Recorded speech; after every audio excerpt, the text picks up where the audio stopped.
This is an Atlas Grey VN SS, and this is one of the most iconic hero spec cars that came out of the early 90s out of Holden, and I am very, very excited to be spending some time with it, especially one this good. I mean, these cars have gone through a roller coaster, frankly, of value. It wasn't that long ago that I remember these cars were worth nothing. I remember when I was 18 going to the Ballarat swap meet and seeing a Phoenix Red, the other colour that these come in, one for just a couple grand. I think it was about 2.5, 2.6, something like that. And you're not getting one of these like this for 2.5 grand anymore. And this one is the honey. This one is the one to have for a few reasons. Number one, Atlas Grey. You can only get these in 3 colours. Atlas Grey like this, the Phoenix Red, or the white later on in its life. But this one is the one that everybody wants. This particular one is also a power pack, which means we have electric antenna and electric windows, and it is a 5-speed manual. So it has pretty much everything that you would want. And on top of all of that, this one is a stunner. The only modification that this car has had is an exhaust, which if you know anything about the Holden 5 litres, is no surprise. One of the things that I really like about the VN SS is that you always know that it's an SS. It really looks very different from the base model VNs. For example, we have our 3-piece spoiler. We have these big body molds. They are similar to the Bellina body molds, but they have the whole sticker kit on them. The lift kit on the front and rear bars, the side skirt, and these wheels, which are exclusive to the VN SS.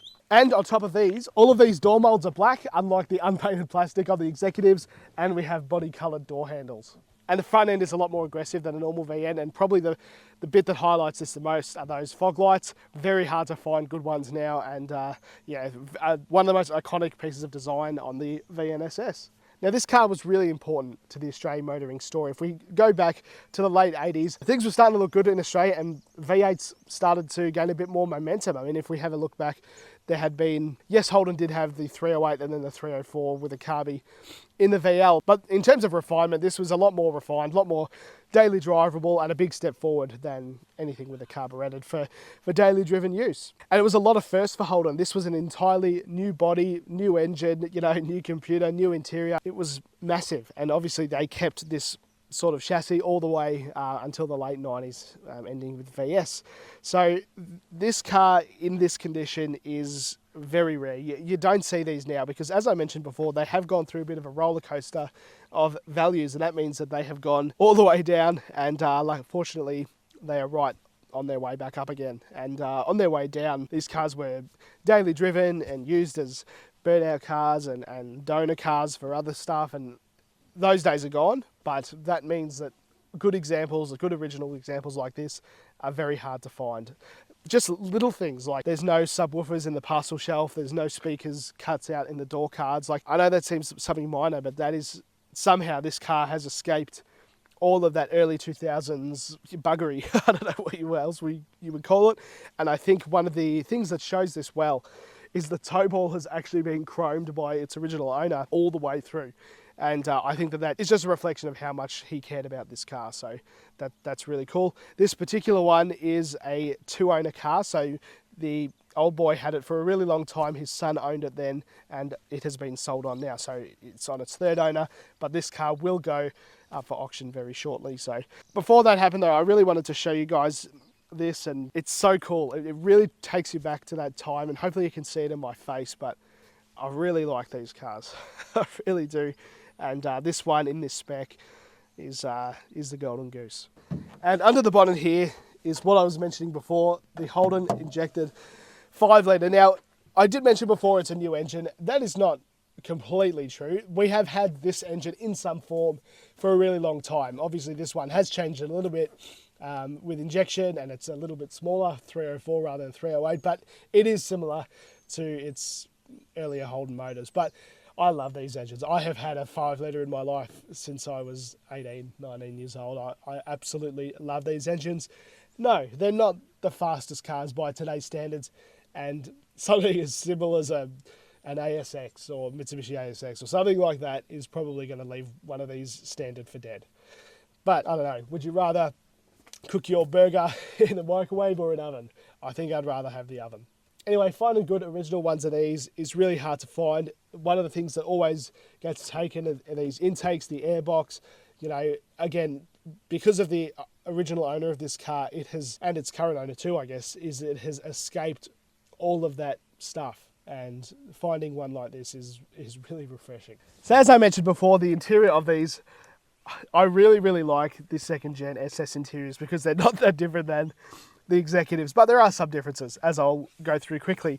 We have this steering wheel. It's the same as the VN Calais, except it is black, which is really cool. Very big, very 90s. Really, really cool stuff. This particular one, as I mentioned before, is a power pack, which means we've got electric mirrors, we've got electric power windows, very, very spoiled in here. And most importantly, it is a 5-speed manual. Very, very cool. The other thing about this one is the interior. I actually have the same interior in my VN, and it's this red and black checker pattern. It's really, really cool. They're quite common, but you always knew it was an SS or a Series 1 VN S-Pack when they had this red pinstriping on the edge of the seats. It's just so 90s in here. I love it. It's so basic, but so cool at the same time. Another really cool thing about this particular VN is that it has all of its books, which if anyone has ever purchased a VN, we all know how rare that is, right? That doesn't happen often. But this car goes a step above just having its normal books. And what do I mean by that? Well, now, first of all, we have this little thing. It is part of the package here. A little marketing description of Holden's new SS with the new V8 in it. But this is the real one that I wanted to show you guys. This SS thing. This is a very, very special piece of GM history, and it cannot be understated. So what this is the folder that would be given to Holden staff members to learn about this car when it was for sale. So for example, this particular one, Holden VN SS specifications. We've got our displacement, our compression ratio, torque, transmission, all of that kind of stuff. And then here we have some more marketing material. Holden Car of the Year gets new V8 power. Holden Commodore Calais clean sweep winner of the Car of the Year. And there is a lot of stuff like this. 9.5 litres per 100k, lots and lots of marketing equipment. All our features here, standard, optional, whatever, rack and pinions, optional cruise control, all of this stuff. So if you were working at Holden in the late 80s, you would have gotten access to a booklet like this. And this is another part that I really like. All of these media release photos. How cool is this? So these are the photos that would have been given to newspapers, dealerships, that kind of thing of the VN range. So here we have a VN Calais. There's another VN Calais 5 litre. This is so, so cool. I mean, how often do you guys see stuff like this? I have never seen anything like this in person. And it's so cool that these were saved, because a lot of these would have gone straight in the bin. As soon as the VP comes out, this is garbage. Nobody would be interested in it anymore. So it's amazing that not only has it lasted this long, but it's in such fantastic condition. So we've actually just gone to the boot and laid these out on the boot, and obviously with the owner's permission. And just a really cool time warp to see these photos. And one thing I did notice is the number plates are actually in order, which is really cool. There's a 5 litre Berliner wagon, an SS and a VN Calais 5 litre. But yeah, very, very cool. But I have another treat for you guys that I don't normally do in these videos. I have actually bought my VN here. So we're going to compare these two just briefly, and you can really see the difference between a top spec, fully loaded VN SS like this and my car, which is the total opposite of that. Let's go. I don't normally do this, but this is my VN, this white one here, not the SS. This is actually the car that we come here today to film on. And I thought, you know what, why not park it next to it, and you can really see the differences between the two. Now my one is as POV pack base model as it gets, V6 auto, no options at all, not even a electronic boot release, nothing. And this is the total opposite. So these would have been a pretty big price delta back in its day, but you can see the front bar is kind of similar, sort of. However, mine is the raw unpainted plastic, unlike the painted one on the VNSS, and obviously the fog lights, but same grille, same badge. And if we jump around here, my one still has its 14s with its original hubcaps. These were pretty standard on the Series 1 VN Executives, and you know, having 15-inch alloys was a big upgrade. And if we have a little bit of a closer look at the interior, I sort of do have a similar pattern. However, mine is nowhere near as nice. Mine is grey pinstriping, very basic, V6 auto, and a different steering wheel, different cluster. But you can kind of see that they are sister cars. They are. Yeah, I haven't driven the SS yet, but I have driven some in the past. They don't drive super different, but it is very cool to experience both of them so up close. The other thing you might be able to see is the molds are quite different between the two. However, it is interesting to see that even though these are sister cars, you know, this car might be worth the best part of $5,000, and this one is like 9, 10, 11 times that. So I know you didn't watch the video about my white VN, so let's go take the Atlas one for a drive.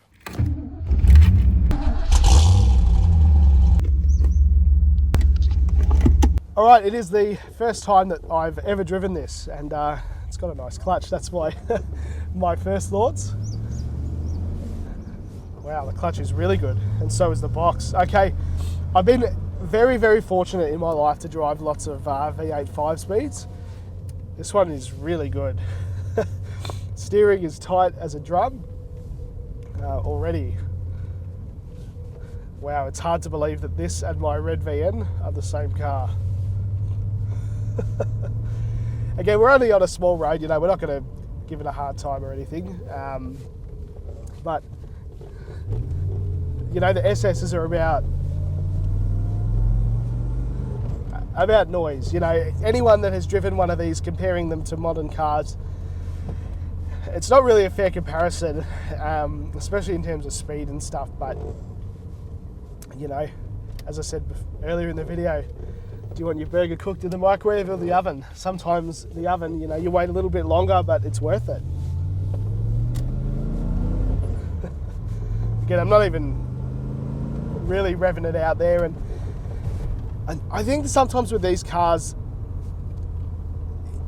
this kind of power on the road is really good. It's really enjoyable because you can, you know, not that I am, but you can push this car on the road safely.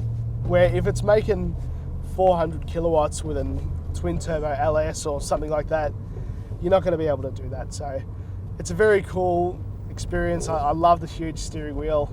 And it's a real privilege to drive one of these. I've always maintained, as much as I would like a VN HSV and stuff, I really don't mind an SS.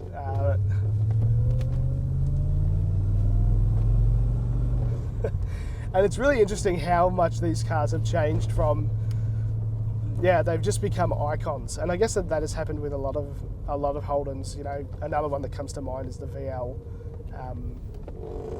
BT1s and yellow interceptors and all that. And again, we're only going.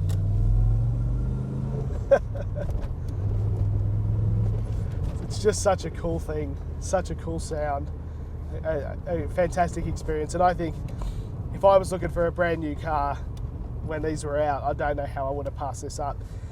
And also we have to think about what Ford was outputting at the time. You know, I've always maintained on my channel, I like Fords too, I've got nothing against them, but I think when this came out, and the VG, I think that they were winning against Ford. Ford didn't have a V8, they still had a Carby 6. You know, this is much more refined. Looking back on it with time though, you can see that both of them worked their ways into Australian hearts, and yeah, both of them are very special cars. However, if you're buying them brand new, that's a little bit of a different story.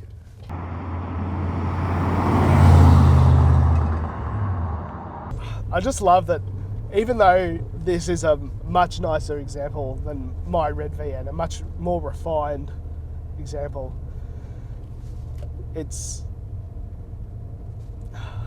still feels the same. It still feels like a VN. And you know, this is totally unrelated, but I'm going to put it in the video anyways. When I was driving that white VN here, it was the first time ever in a VN Commodore that I've ever broken down. My power steering hose let go. And I just thought I'd mention that because these cars have become a staple of the Australian motoring life. Whether you looked at a Halo one like this car and this is what you wanted, you know, posters on your wall and stuff, or you were looking for a white VN Executive, $500 for your first car, or you bought one brand new or whatever. But it seems that no matter where you are on the economic scale, you've touched a VN, you've had a VN in your life, which I think is really funny. Some of my friends are extremely wealthy and they still love their few $1,000 VNs.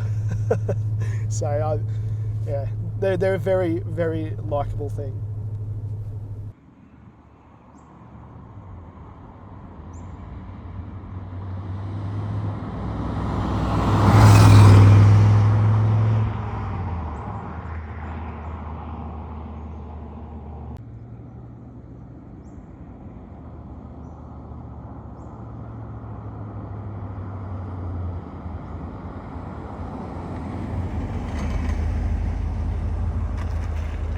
Hope you guys enjoyed this video, and I'm sorry if my voice is getting a bit tired. I'm quite sick, but I still wanted to come here and make it happen, show you guys this car. But this particular one, I'm sure by the time you guys see this video, it's already long sold. But as of time of recording this, it is going up for auction tomorrow. Hopefully you guys enjoyed it though. It is a real honor and a privilege to drive one of these, because these are, again, I said earlier in the video, but these are halo cars for a lot of people, becoming unaffordable. Ones like these are really, you know, they're not $5,000 anymore like they were when I was 18.